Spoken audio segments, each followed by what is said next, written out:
이 시간은 오전 시간에 이어서 이사야 26장 11절 말씀으로부터 보도록 하겠습니다. 이사야 26장의 제목이 무엇이라고 했습니까? 새 시대에 들어갈 인격이라고 말씀했습니다. 하나님의 말씀은 1.1획도 땅에 떨어짐이 없이 천지는 없어지겠으나 하나님의 말씀은 한 획도 떨어짐이 없이 다 이루어집니다. 그렇다면 하나님께서 이사야 선지자를 통해서 말씀하신 대로 이사야 26장의 말씀도 이루어지지 않겠습니까? 이사야 26장에서 무엇을 말씀했다고 했습니까?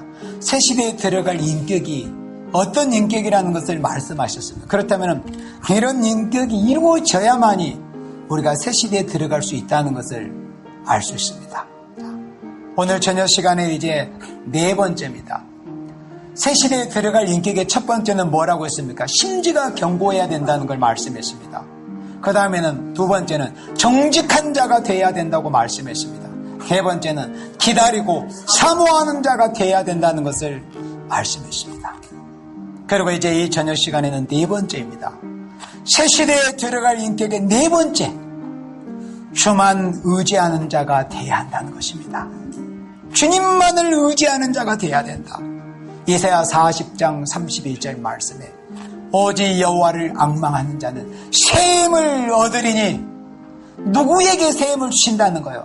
오직 여호와를 의지하는 자. 그러니까 오직 주만 의지하는 자에게 하나님이 약속하신 샘을 주신다는 것을 말씀하신 것입니다. 정말 이 시대에 우리에게 필요한 것들이 많이 있습니다. 여러 가지 것들이 있지만은 그 중에서 정말 핵심 중에 핵심이 샘입니다. 우리는 여전히 이 시간까지 완전한 인격을 이루지 못하고 있습니다. 왜 그러냐면은 사람이 피곤하면 인격이 떨어집니다. 사람이 피곤하면은 힘이 있을 때는 남을 배려할 수도 있고 가서 도와줄 수도 있고 무거운 짐을 끌고 가는, 수레를 끌고 가는 분을 밀어주고 싶은 그런 마음이 그래도 쉽게 가서 해줍니다. 그러나 자신이 피곤하고 자신이 힘이 들면은 그것도 귀찮고 할 수 없습니다. 그래서 사람은 피곤하면 인격이 떨어집니다. 그래서 비로소 하나님께로부터 완전한 샘이 왔을 때 우리는 하나님께서 요구하시는 완전한 인격, 완전한 형체가 이루어집니다. 그 전에는 그 누구도 하나님께서 약속하신 말씀대로, 이사야 40장 31절에 하신 말씀대로 하나님께서 약속하신 샘이 우리에게 오기 전에는 그 누구도 완전한 인격을 이룰 수가 없습니다.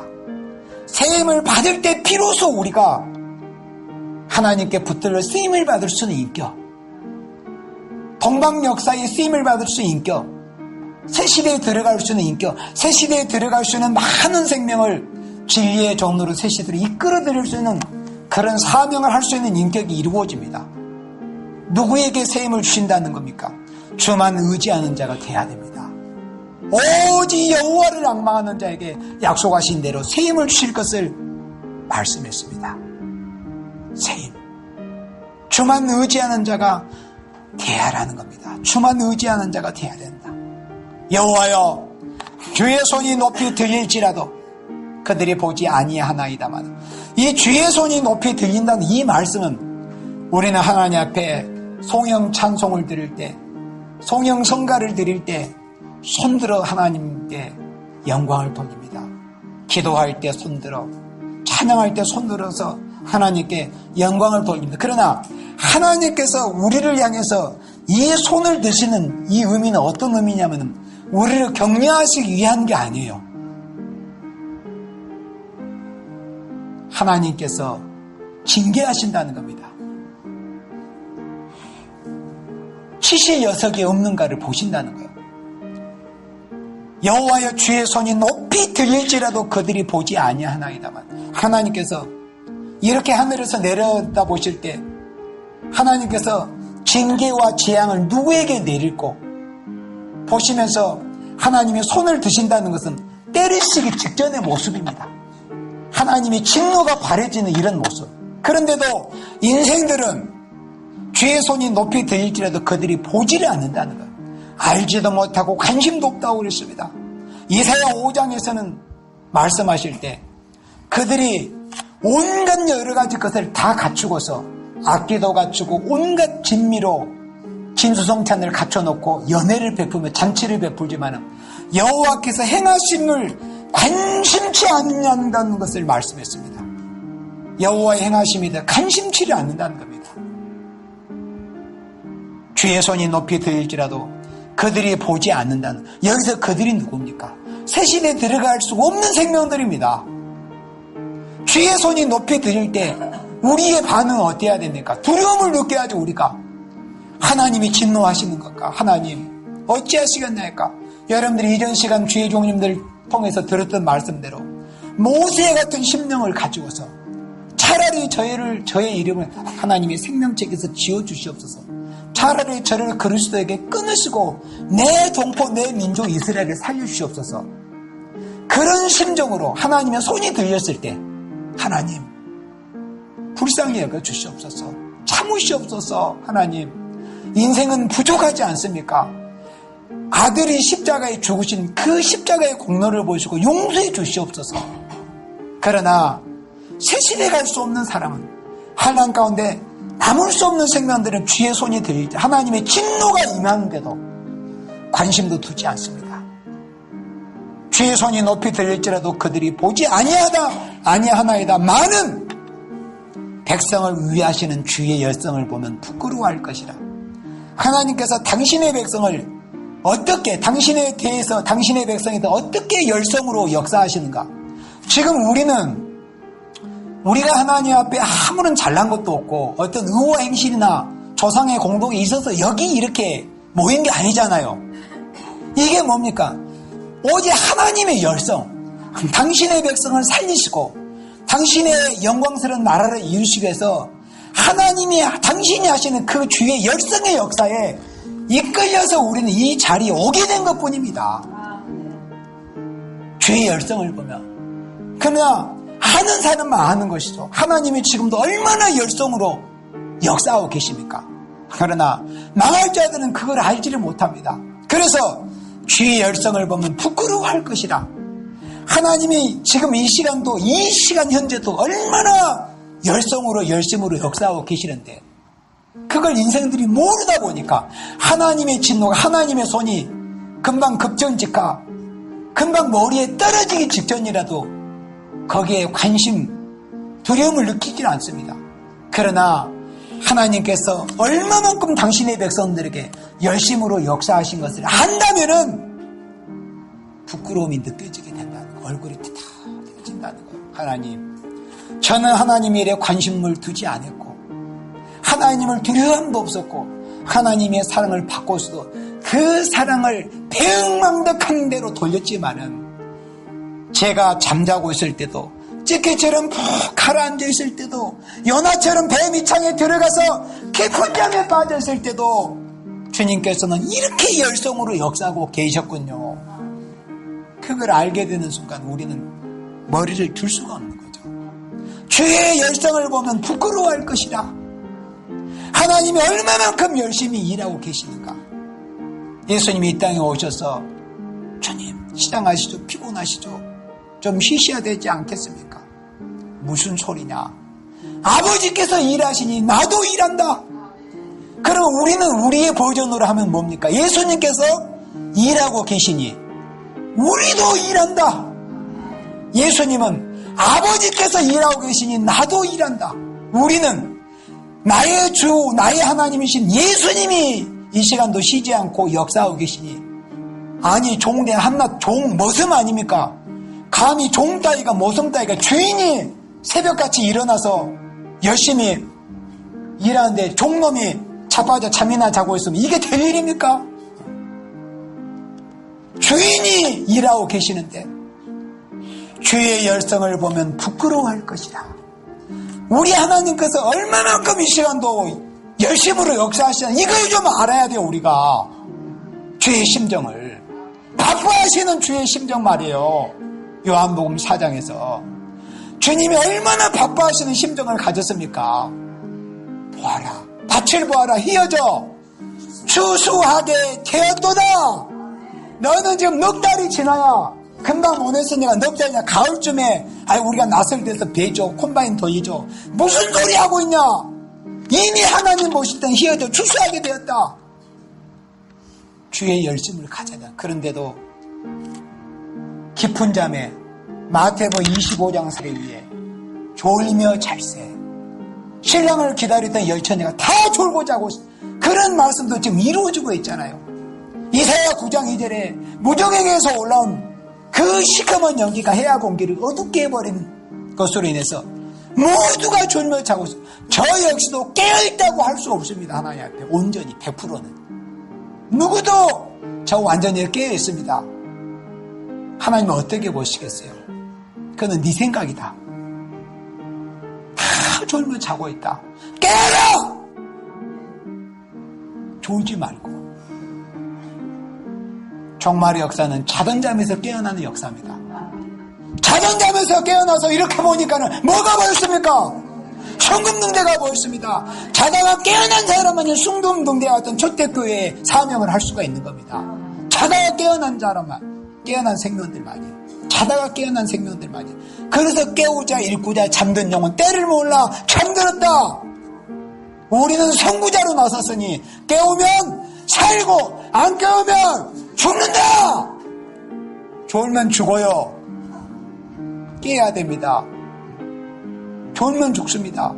여러분들, 하나님의 역사가 얼마나 지금 급히 진행되고 있습니까? 여러분들, 이럴 때 우리가 깨어 있어야 됩니다. 그래서 주의 열성을 보면 부끄러워할 것이다. 아버지께서 쉬지 않고 일하고 계신다는 것을 우리가 생각을 해야 됩니다. 우리 주님 쉬지 않고 우리를 위해서 말할 수 없는 탄식으로 우리를 위해서 기도하고 계시잖아요. 우리가 발쭉 뻗고 편히 우리는 자는 중에도 우리 주님은 쉼없이 우리를 위해서 기도하고 계시고 쉼없이 역사하고 계십니다. 주의 열성을 보면 부끄러워할 것이다. 불이 주의 대적을 살리리다. 결국에는 살아버립니다. 하나님이 얼마나 열심히 역사하고 계신 것을 깨달지 못하고 깨닫지 못하면 결국 하나님이 손들어서 다 확 살라버릴 때 사람을 당하고 마는 것입니다. 주의 대적을 살으리다. 12절에 여호와여 주께서 우리를 위하여 평강을 베푸시오리니 주께서 우리 모든 일을 우리를 위하여 이루심이니이다. 저는 참 이 말씀, 이 구절을 읽을 때마다 괜히 마음이 기쁘고 감사, 어린아이 같은 그런 웃음이 지어지고 내 하나님만 같기도 하고 우리를 위해서 이루심이니이다. 이 모든 일들, 심지어 잠언의 말씀에 악인들도 하나님이 악한 날에 적당하게 쓰시기 위해서 세우셨다고 그랬어요. 악인들도 악한 날에 적당히 쓰시기 위해서. 그러니 그런 것을 볼 때 우리는 얼마나 감사합니까? 모든 일을 누구를 위해서 이루신다고요? 우리를 위해서. 우리를 위해서 이루시는 거예요. 우리를 위해서. 이렇게 하나님은 지금 열심으로 역사하고 계십니다. 주께서 이 모든 일을, 주께서 우리 모든 일을 우리를 위해서 이루십니다. 당신의 종들을 위해서, 당신의 자녀들을 위해서 아버지의 아들을 죽게 하셔가지고 그 피로 값주고 사시고, 또 예수님 재림하실 예수님의 부탁이 무엇일까요? 재림주의 부탁이 뭡니까? 예언의 말씀을 읽고 듣고 지켜라는 거예요. 초림으로 오실 때 주님께서 초림주님의 사명을 다하시고 초림주님으로서 승천하실 때 부탁은 뭐였습니까? 땅끝까지 천국복음을 전해라. 이것이 승천주님의 부탁이었습니다. 그렇다면 재림하실 주님의 부탁은 뭐예요? 예언의 말씀을 읽고 듣고 지키라는 겁니다. 요한계시록 1장 3절, 22장 7절에 이 예언의 말씀을 지키는 자가 복이 있다. 재림 주님의 부탁이 뭐라고요? 다른 게 아닙니다. 예언의 말씀을 지켜랍니다. 예언의 말씀을 우리가 지키고 예언의 말씀을 들고 나가 백성과 나라와 방과 임금에게 다시 예언하는 사명을 하려고 하면은 반드시 이사야 26장에서 여기 말씀하신 대로 이런 인격이 먼저 이루어져야 된다는 것이죠. 인격이 이루어지지 않고는 사실은 아무것도 할 수 없습니다. 인격도 안 되고 인격의 분량이 차지 않는 사람들이 뭘 한다고 하는데 그게 되는 게 아니거든요. 세상 속담에도 그런 속담이 있죠. 빈수레가 어떻다고 했습니까? 요란하게만 한다고 했지 않습니까? 그러나 곡식이 알이 꽉 차면 머리가 숙여지지 않습니까? 다 때가 있잖아요. 그런데 우리 어떤 인격의 분량, 우리의 신앙의 분량이 차기 전에 하나님의 시간은 이만큼 돼 있는데 우리가 하나님보다 앞서가려고 해서 그게 되는 것일까요? 안 되는 것이죠. 하나님은 우리 모든 일을 우리를 위해서 이루고 계십니다. 모든 일들을. 13절에 여호와 우리 하나님이시여 주 외에 다른 주들이 우리를 관할하였사나 우리가 주만 의리하고 새 시대가 인격은 네 번째로 주만 의지하는 자다. 주님만을 의리하는 자가 돼야 된다. 그래서 오직 주 외에 바라보고 의지하고 은근히 기대할 것이 많지 않습니까? 사람, 돈, 물질, 세상, 명예, 권세, 영광 얼마나 의지할 것이 많이 있습니까? 은근히 기대할 것, 또 은근히 기다리는 사람, 은근히 오기를 바라는 사람. 그러나 주만 의리하는 사람이 돼야 됩니다.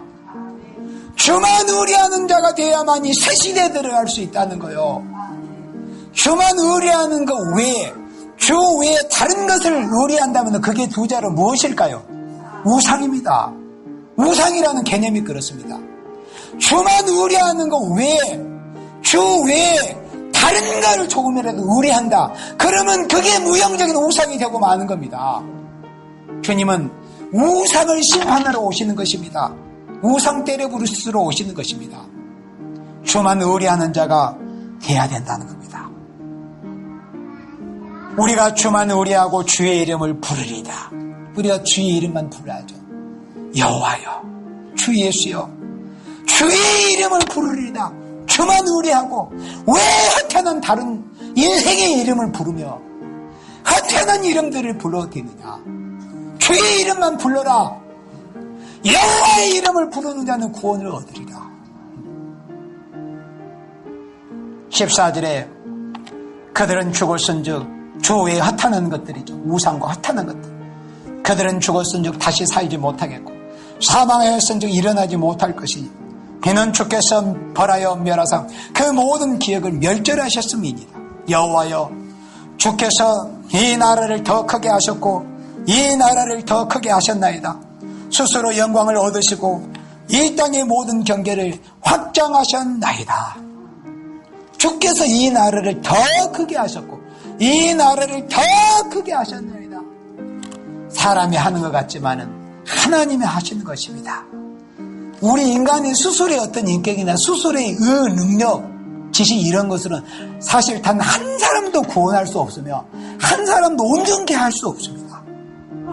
모든 것을 하나님이 하십니다. 우리는 그저 하나님의 손에 붙들려 쓰임을 받는 것뿐입니다. 그저 하나님의 도구인 것뿐입니다. 하나님께서 하십니다.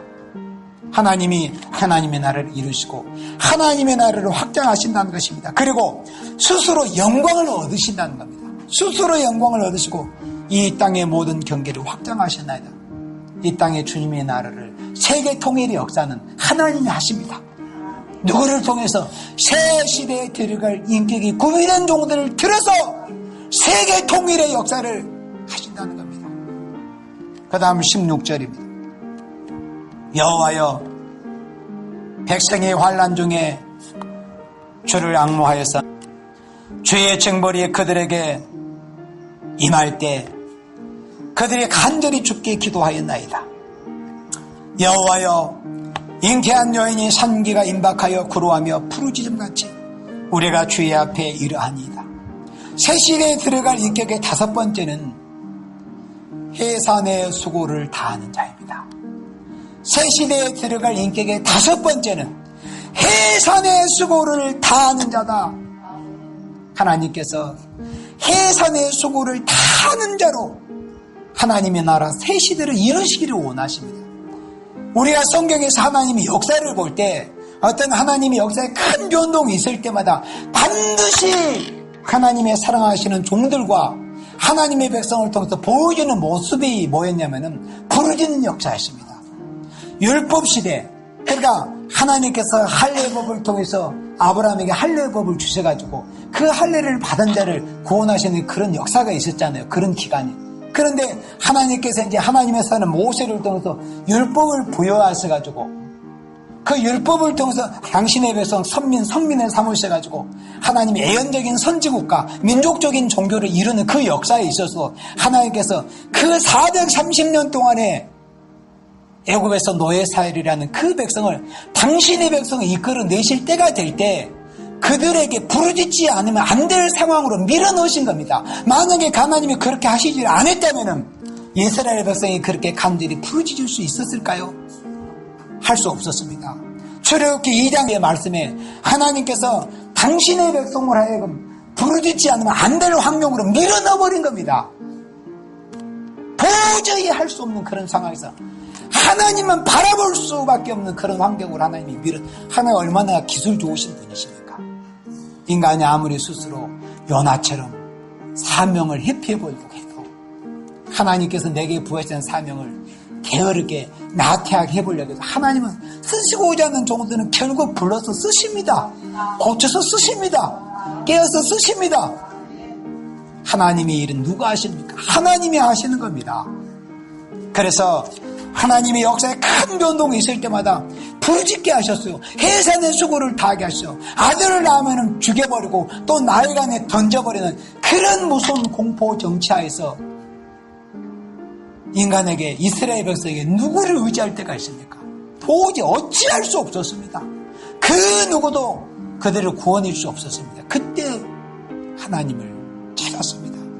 그런 상태의 이스라엘 백성들은 여전히 애굽에서도 우상을 섬기고 있었습니다. 그 말씀이 여호수아 성경에 나옵니다. 애굽에 있던 이스라엘 백성들이 여호와 하나님을 섬겼던 게 아닙니다. 여전히 그들은 애굽 땅에서 우상을 섬기고 있었습니다. 그러나 세상 것에 그 애굽에서 안주하고 있을 때, 우상 섬기고 있을 때 하나님이 하나님의 사람, 믿음의 조상들에게 약속하신 것이 계셨기 때문에 그 믿음의 조상들에게 약속하신 바를 이루시기 위해서 창세기 15장에서 아브라함에게 약속하신 민족적인 언약을 이루시기 위해서 민족적인 언약이 이루어져야 그 다음 단계로 세계 민족적인 언약이 이루어질 것 아닙니까? 율법을 통해서 민족적인 종교를 이루게 하신 것은 세계의 민족적인 종교를 이루시기 위한 그런 단계였던 것입니다. 이스라엘 한 그 민족을 택하셔가지고. 그래서 율법 시대가 이루어질 때 이스라엘 백성들하고 해산의 수고를 다해서 부르짖게 하셨습니다. 그때 하나님이 누구에게 약속하신 것을 기억해 내셨다고 했어요. 아브라함과 이삭과 야곱에게 약속하신 그 언약을 기억하셨다고 그랬습니다. 그리고 이스라엘 백성 곤념 돌아보신 겁니다. 그래, 너희의 조상 아브라함과 이삭과 야곱과 내가 약속했다.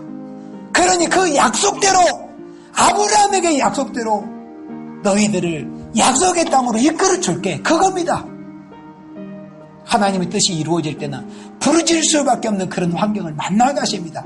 그러니까 우리가 성경을 읽어보면 사람 잘한 거 하나도 없습니다. 그저 모든 것을 하나님이 다 하시는 것입니다. 부르짖게 하시는 것도. 그래서 어쩌면 고난이 유익이라, 어쩌면 아니라 사실입니다. 우리가 고난받기 전에는 어떻게 행했습니까? 함부로 방자하게 곱비 풀린 망아지처럼 주의 윤례를 몰랐잖아요. 그러나 고난을 통함으로 주의 윤례를 배우게 된다고 말씀했습니다. 해산의 수고를 다하는 자가 되어야만이 새 시대에 들어갈 수 있다는 거예요. 율법 시대에서 은혜 시대로 바뀔 때의 모습을 사도행전 2장에서 볼 수 있지 않습니까? 율법 시대에서 무슨 시대로요? 은혜 시대로 바뀔 때 사도행전 1장에서 예수님의 마지막 성천하실 때 본부가 너희들은 때와 기한은 신경 쓰지 마. 아버지 약속하신 것을 받아서 온 예루살렘과 온 유대와 사마리아 땅끝까지 내 증인이 되어야 된다. 천국 복음을 땅끝까지 전해라. 이것이 성천하실 때 주님의 부탁이었습니다. 그 주님의 부탁을 받들어서 예루살렘을 떠나지 않고 어디로 모였어요? 예루살렘으로 모였어요. 그 장소를 지정해 주셨기 때문에. 그래서 종말의 역사에 장소가 중요한 겁니다. 예루살렘을 떠나지 말고 아버지 약속하신 보혜사 성령을 기다려라. 그래서 주님의 분부를 받들어서 한 곳에 한 자리에서 이렇게 한 자리에서 모여서 열흘 동안 전혀 기도의 부르짖음에 전무했습니다. 전무라는 것은 뭡니까? 온전히 힘쓴다는 겁니다. 힘쓸 무자. 온전히 힘썼습니다. 기도에만. 그때 열을 부르짖으니까 다 시간이 맞춰서 오순절 날이 된 겁니다. 그래서 아버지 약속하신 성령이 강하게 임하셨습니다. 그 성령을 받아서 드디어 이제 예수 그리스도의 증언으로 땅끝까지 복음을 전하는 마태복음 24장 14절에 예수님께서 하신 말씀이 이제 이루어지기 시작을 한 겁니다. 땅끝까지 천국 복음을 전하는. 그래서 율법 시대에서 은혜 시대로 바뀔 때도 역시나 하나님께서 그리스도의 제자 종들에게 어떻게 하셨다고요? 부르짖게 하신 거예요. 그것도 적당히 피곤하면 그냥 누워버리고 또 아니면 내 어떤 사적인 일 때문에 아이고 이거 다 하고 할게요. 이렇게 아닙니다. 전혀 부르짖을 때, 힘쓸 때 그때 약속하신 성령이 요엘 선지자로 말씀하신 바 요엘 2장 28절 말씀이 이루어지기 시작을 했습니다. 전혀 부르짖을 때, 해산의 수고를 다해서 부르짖을 때 그렇다면 기도만 우리가 해산을 해야 될까요? 아닙니다. 주의 일, 모든 주의 일 주님이 우리에게 하게 하시는 모든 일에 전도하는 것도 기도하는 것도 우리가 주의 일을 섬기는 것이 어떤 한 가지 모습뿐입니까? 기도뿐입니까? 전도뿐입니까? 아니잖아요. 얼마나 주의 일을 해야 될 그런 여러 가지 모습이나 방법이 있지 않습니까? 그러한 모든 일을 우리가 해산의 수고를 다해야 된다는 거예요. 그래야 어디 갑니까? 살아 새 시대 갑니다. 새 시대에 들어갈 인격은 아무나 갈 수 있다면 얼마나 좋겠습니까? 많은 아닙니다. 아무나 들어갈 수 있다면 그곳이 영광스러운 곳이 아닙니다. 여러분들 아시겠어요? 이 지구상에 지금 75억 인생들이 예수님 재림하실 때 다 예수님 맞이한다면 예수님 재림하시는 것이 영광스러운 일이 아니라니까요. 다 환난을 먹고 새 시대 축복을 받는다면 우리가 그토록 가기를 원했던 우리 믿음의 수천 년 전에 우리 믿음의 선비님들이 가기를 원했던 그 땅이 결국 영광스러운 땅이 아닌 거예요. 모두가 갈 수 있다면 아무나 그렇게 적당히 하다가 적당히 한 사람도 갈 수 있는 곳이라면 해산의 수고를 다하는 자가 갈 수 있는 곳이 새 시대입니다. 그래서 영광스러운 곳입니다. 해산의 수고를 다하는 자만이 갈 수 있는 곳이 아름다운 주님의 나라 안식시대 천년왕국 새 시대입니다. 그래서 새 시대에 들어갈 인격의 다섯 번째는 해산의 수고를 다하는 자다. 여호와여 잉태한 여인이 상기가 임박하여 구로하며 부르짖음 같이 우리가 죄 앞에서 일하는 일이 꼭 이렇다는 겁니다. 상기가 임박하여 구로하며 부르짖음 같이 해산의 고통을 느끼는 것 같이 우리가 주의 앞에 부르짖고 주의 일에 힘을 써야 된다는 거예요.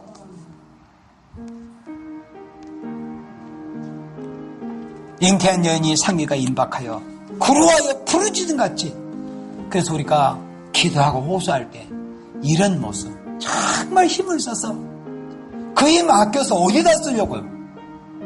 그 힘 아껴가지고 우리가 주의 일에 부르짖고 기도하고 호소하는 일에 복음 전도하는 일에 주의 일을 섬기는 일에 쓰지 않으면 이 힘을 어디다가 쓰시려고 해산의 수고를 다하는 자가 되어야 새 시대에 들어갈 수 있다. 그 다음 18절입니다. 우리가 잉태하고 고통하였을지라도 낳은 것은 바람 같아서 땅의 구원을 베풀지 못하였고 세계의 거민을 생산치 못하였나이다. 이 이사야 26장 18절 말씀을 보면은 저나 여러분들이나 참 마음이 먹먹해집니다. 그러나 하나님의 말씀은 축복을 받기로 예정된 사랑하시는 생명들은 하나님께서 축복을 받기로 예정된 생명들이 걸어갈 그 코스가 있잖아요. 그 과정, 그 여정대로 그대로 가야 되는 거예요. 그렇다면은 우리에게도 여기 18절 말씀이 이루어져야 되겠어요? 안 이루어야 되겠어요? 이루어져야 되잖아요. 무슨 말씀이? 우리가 잉태하고 고통하였으니 낳은 것은 바람 같다는 1년, 2년, 10년, 20년 수십 년을 부르짖고 수십 년을 호소하고 수십 년을 섬가 부르고 수십 년을 복음을 위해서 희생하고 섬기고 그럴지도 지금 얼마나 가시된 큰 열매들이 있습니까? 아닙니다. 진리를 알아야 됩니다. 그러니까 진리를 모르면은 금방 잠깐 파닥거리다가 금방 힘이 빠져버립니다. 이 18절 말씀도 우리에게 이루어져야 됩니다.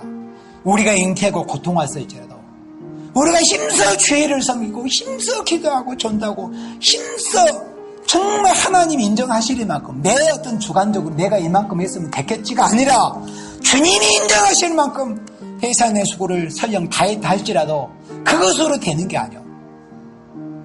나은 것은 바람 같다는 거예요. 아무 열매도 없는 것 같고 수년 수십 년 기도하고 부르짖고 복음 붙들고 기도하고 부르짖고 나아가서도 나은 것은 바람같이 우리가 마치 지금까지 허공을 잡은 것처럼 이런 상태, 이런 과정이 있다는 거예요. 바로 지금 이런 과정에 있는 거예요. 우리가 이런 과정을 그 누구도 회피하고 이 과정을 피해서 주님의 나라에 갈 수 없습니다. 그러니까 진리를 모르면 십자가를 바로 가르쳐주지 않습니다. 오늘 저녁 때도 식사할 때 우리 김 목사님께서 그런 어떤 누구 한 생명을 이 마지막 품을 이끌어내는 과정을 참 말씀할 때 제가 함께 은혜 받고 했었는데 그런 과정 십자가를 바로 가르쳐줘야 되는 거예요. 고난이 있다는 거. 영광에는 십자가 고난이 없는 영광이 어디 있습니까? 바로 우리에게 이런 과정이 없이는 사명할 수 없으며 새 시대의 축복 받지 못합니다. 어떤 과정이요? 우리가 잉태하고 고통했을지라도 나은 것은 바람 같던 정말 내가 이사야 49장의 말씀처럼 아니 정말 과연 내가 지금까지 헛수고했단 말인가? 권사님 내가 지금까지 수십 년을 기도한 하나님 제가 기도를 헛되이 했습니까? 이런 생각이 들 만큼의 그러니까 이사야 49장의 말씀처럼 내가 무익히 공연히 헛수고를 하지 않았는가 할 생각이 들 만큼 정도의 해산의 수고를 다하는 이런 종들 잉태하고 고통하였을지라도 나은 것은 바람같이 아무리 수하고 복음을 해서 주를 위해서 일을 썼지만은 열매를 못 찾는 이런 모습 참 얼마나 마음이 아프잖아요. 그러나 이 말씀이 사실은 소망스러운 말씀이에요. 이런 과정을 거침으로 인해서 우리가 새 시대에 들어갈 수 있는 인격이 이루어지니까요. 처음부터 아무런 십자가, 어려움, 고난, 역경이 없이 모든 것이 잘 되면 그 사람 제대로 될까요? 결코 끝이 좋지 않습니다. 십자가, 고난, 기독교는 십자가의 종교입니다. 고난이 없는 영광은 있을 수 없습니다. 그래서 예수님께서 요한과 야고보에게 너희가 나의 마시는 잔을 마실 수 있느냐? 얼마나 의미심장한 말씀입니까? 십자가의 쓴 잔을 통과하지 않고는 결코 작은 책의 말씀을 들고 백성과 방과 나라 방과 임금에게 다시 예언할 수 없습니다. 배에서 쓰게 되는 십자가의 쓴 잔을 통과하지 않고는 나은 것은 바람 같다고 그랬습니다. 만약에 세계의 거면을 생사치 못하였네다. 이 성경 말씀이 선지자들을 통해서 약속하시고 기록하게 하신 말씀이 18절에서 만약에 끝나버렸다면 여러분들처럼 세상에서 불쌍하고 불행한 생명들이 없습니다. 저 역시 마찬가지고 요한 고린도전서 15장에서 부활에 관한 말씀을 할 때 그랬잖아요. 그리스도의 부활이 없다면 세상에 우리 그리스도인들이 불쌍하다. 그렇지만 똑같은 원리입니다. 하나님의 역사가 하나님의 말씀이 18절에서 멈추고 끝나버린다면 진짜 우리는 이사야 49장의 무익히 공인이 헛수고한 것이며 나은 것은 바람으로 이것이 끝납니다. 정말 불쌍하죠. 이렇게 좁고 협착한 길 걸어온 종님들이 아무런 보상받지 못하고 허무하게 끝나버린다. 그러나 그 다음 구절을 보세요. 여러분들. 죄의 죽은 자들은 살아나고 우리의 시체들은 일어나리다. 죄의 죽은 자들은 살아난다고 그랬습니다. 그래서 18절에서는 여섯 번째로 새 시대에 들어갈 인격을 말씀할 때 여섯 번째로 희생적인 사람이 돼야 된다는 거. 희생적인 사람이 될 거. 희생적인 사람이 돼야만이 새 시대의 축복을 받을 수 있다는 겁니다. 희생, 섬기는 생명, 자신을 내어주고 자신을 내려놓고 자신을 버릴 줄 아는 희생적인 사람이 돼야 된다. 그래서 18절은 희생의 모습이잖아요. 희생한다고 해도 즉각 열매가 있는 게 아니에요. 그러면 그건 성경하고는 관계없는 사람들입니다. 성경과는 열매 없이 보고 나은 것은 바람처럼 보입니다. 그렇지만은 때가 있잖아요. 19절에 죄에 죽은 자들은 살아나고 첫째 부활에 참여할 귀한 종들입니다. 죄에 죽은 자들은 살아나고 데살로니가전서 4장 16절에 해당되는 말씀입니다. 죄에 죽은 자들은 살아납니다. 그 다음에 우리의 시체들은 일어나리다. 데살로니가전서 4장 17절에 우리 살아남아있는 자들도 주님을 영광 중에 영접할 것이다. 우리 살아남아있는 자. 그래 주를 위해서 희생적인 생활하는 목배임을 받은 순교자들, 그 종님들이 먼저 일어나고 그 다음으로 살아서 1260일, 살아서 1260일을 증거했던, 그러나 입맞기까지는 이런 과정을 통과해야 돼. 이걸 알아야 됩니다, 여러분들. 입맞은 종이 되기까지는 사람들이 볼 때 어떤 다소대적인 모여들 이런 역사가 없다는 것을 진리를 알아야 됩니다. 그래야 낙심하지 않습니다. 열매가 맺어질 때가 있습니다. 그런 역사가 있기 전엔 정말 나은 것은 바람처럼 생각이 되고 모욕의 공헌이 헛수고한 것처럼 여겨집니다. 그러나 이제 하나님께로부터 세임이 임하고 입맞은 종에 대해서 증인의 권세를 받아서 1260으로 외치고 하나님의 뜻을 이룰 때 우리의 시체들은 일어나이다. 그러면 우리의 시체들이 일어나려 말씀이 생략이 됐는데 이제 압축된 말씀이에요. 이런 과정에서 요한계시록 11장에서 2260의 예언이 시작되는 그 과정에서 얼마나 많은 세계의 생명들을 살려냅니까? 계시록 7장 1절로 8절에서 입맞은 종들이 인을 맞아 14만 4천에 추가 채워주고 반열이 채워주고 그 다음에 계시록 7장 9절로부터 17절까지의 말씀에서 셀 수 없는 흰무리가 나오지 않습니까? 셀 수 없는 흰옷 무리들이 셀 수 없는, 그러니까 그만큼 많은 생명들이 나온다는 거죠. 큰 환란 가운데서 그런 생명들이 열매로 맺는다는 겁니다. 14만 4천의 열매로 거두어들고 셀 수 없는 무리들은. 그렇지만은 마지막은 쓰러지는 거예요. 주님이 신랑이 가신 그 길, 예수님께서 십자가에서 죽음을 당하셨잖아요. 3일 반 예수님이 3일 동안 무덤에 장사되셨잖아요. 그러니까 순교자들이 이제 주님의 뒤를 따라서 죽음을 당해서 먼저 가셨지만은 살아있는 종들도 신랑 되시는 예수님처럼 신부가 될 것이기 때문에 주님처럼 그런 죽음의 과정, 고난의 과정 거치는 것이 바로 3일 반 죽임을 받아 쓰러지는 과정입니다. 우리의 시체들은 일어나리다.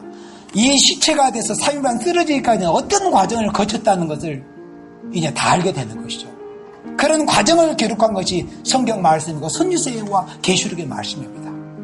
그러나 지금은 정말 희생의 수고를 다할 때지만은 그렇다고 해서 큰 어떤 열매가 맺어지는 이런 건 아닙니다. 뭐 이렇게 공연이 헛속에 있지 않느냐. 그러나 정말 이제 앞으로 이사야 66장의 말씀처럼 하루에 민족이 생기고 하루에 나라가 생기는 이런 놀라운 역사, 이런 열매가 맺어질 때가 있습니다. 그 역사의 쓰임을 받기 위해서는 새 시대에 들어갈 인격을 이루어야 한다. 그래서 새 시대에 들어갈 인격의 6번째는 18절로 19절에 희생적인 사람이 돼야 된다. 여기서 희생이라는 것은 그냥 보통 희생이 아닙니다. 죽기까지입니다. 첫째 부활에 참여하는 종들이 돼야 된다는 거예요. 빌립보서 3장에 사도 바울처럼 죄를 많이 한 종들이 어디 있습니까? 그러나 바울이 그렇게 말씀했잖아요. 내가 뒤의 것은 다 잊어버리고 편대를 향하여서 위에서 부르신 푸름의 상을 위해서 내가 그 부활에 참여하기를 목적하고 나는 지금 다시 출발한다. 그런 자세를 우리가 가져야 됩니다. 우리가 지난날 주앞에 어떤 순종과 충성을 했을지라도 뒤의 것은 잊어버리고 편대를 향해서 위에서 부르신 푸름의 상을 향해서 그 부활에 참여하기 위해서. 어떤 부활이요? 둘째 부활이요? 첫째 부활에 참여하기 위해서, 순교자와 변화송도 되기 위해서. 그래서 죄에 죽은 자들은 살아나고 우리의 시체들은 일어나리다. 얼마나 영광스러운 광경입니까? 이 의미를 모르는 사람은, 이 내막을 모르는 사람은 모르잖아요. 그러나 죄에 죽은 자가 살아난다. 이분들이 누굽니까? 첫째 부활에 참여하는 종들 아닙니까? 계시록 20장 4절의 말씀대로 그리고 우리의 시체들은 일어나리라. 변화 성도가 죽기까지 희생의 생활을 하고 죽기까지 충성의 생활을 했다가 3일반 결국 쓰러지잖아요. 그들의 소원대로. 여러분들 주를 위해서 죽기가 마음에 소원이 되어 있습니까? 소원을 바로 가져야 됩니다. 우리로 소원을 두고 행하게 하신다고 했어요. 우리로 소원을 두고 무작정 되는 대로 하지, 은혜 주시면 하지, 그렇게 되는 거예요. 우리로 보면 소원을 두고 행하게 하신다고 그랬습니다. 우리는 어떤 소원을 가져야 합니까? 주님의 가신 길을 가기를 원하는 소원을 가져야 됩니다. 주님이 가신 그 길을 저도 가겠습니다. 부족하지만은, 제 스스로는 갈 수 없지만은, 내가 이런 소원을 가지면 주님이 내 소원을 이루어주시지 않겠습니까? 우리 스스로는 할 수는 없지만은, 주님처럼 저도 그 길을 가기를 원합니다. 그래서 그 소원대로 주님처럼 죽임을 당해서 3일반 쓰러지는 거예요. 그리고 3일반 후에 주님께서 공중 재림하셔서 올라오라! 얼마나 기다리다. 아벨로부터 하면 대략 6,000년 기다렸던 음성 아닙니까? 아멘? 예. 지금 여러분들 그 음성이 사모됩니까?